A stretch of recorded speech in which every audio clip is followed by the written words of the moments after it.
রবীন্দ্রনাথের কাছারি বাড়ি দেখার জন্য। তো আমরা শাহজাদপুর চলে গেলাম বাসে থেকে নেমে। শাহজাদপুর বিসিক থেকে আমরা বাঁ দিক দিয়ে একটা গাড়ি যোগে চলে গেলাম সেই রবীন্দ্রনাথের কাছারি বাড়ি। দেখতে পাচ্ছেন আপনারা গেট, রবীন্দ্রনাথের কাছারি বাড়ি, মানে জাদুঘর করা হয়েছে। তার অনেক ব্যবহার্য জিনিসপাতি, তৈজসপত্র, খাট পালঙ্ক নিয়ে একটা ভবন বাঁ দিকে, আর একটা আছে জাদুঘরের ডান দিকের, দেখতে পাচ্ছেন।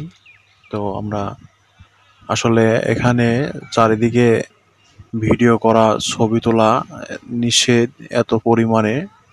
রবীন্দ্রনাথের এখান থেকে কি কি কবিতা লিখেছিলেন সেখানে দেখানো হলো। এখানে ফটোর মাধ্যমে পোস্ট করে দেখতে পারবেন।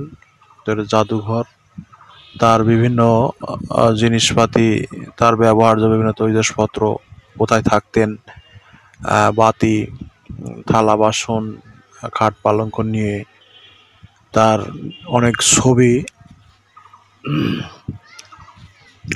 বিভিন্ন সময়ের বিভিন্ন ছবি নিয়ে জাদুঘরটা করা হয়েছে। এখানে জাদুঘরের কেন্দ্র। আমরা জাদুঘরের উপরে থেকে এখন একটু ভিডিও করার চেষ্টা করলাম।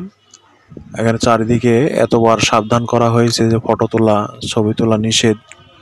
তারপরেও আমি পারমিশন নিয়েছি যে একটু আধটু আমি ভিডিও করব, ছবি তুলব। তো বলতেছে একটু আধটু করেন, সমস্যা বেশি করেন না। তো ক্ষুদ্রভাবে আমি ভিডিও করেছিলাম। তো দেখেন বাইরে থেকে, ভিতরে থেকে সিসি ক্যামেরা আছে, ধরে ফেলবে।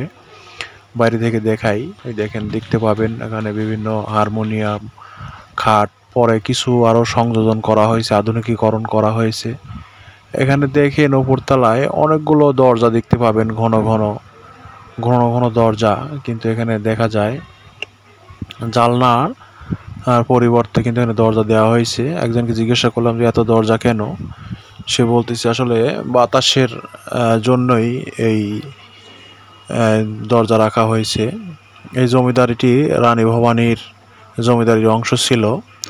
রবীন্দ্রনাথের দাদু মাত্র 13 টাকা 10 আনায় জমিদারিটি নিলামের মাধ্যমে কিনে নেয় 1840 সালে। আর রবীন্দ্রনাথ ঠাকুর 1890 থেকে 97 মধ্যে মাঝে মধ্যে এখানে আসতেন, সময় দিতেন, আর স্থায়ীভাবে বসবাস করতেন কুষ্টিয়ায়। আর এখানে তিনি জমিদারি পরিচালনা করতেন। দেখেন সিঁড়ি, এই একটা পিলারকে কেন্দ্র করে, খিলানকে কেন্দ্র করে সিঁড়ি করা হয়েছে। তো আমরা জাদুঘরের নিচতলায়, জাদুঘরের পিছন থেকে একটা শট নিলাম।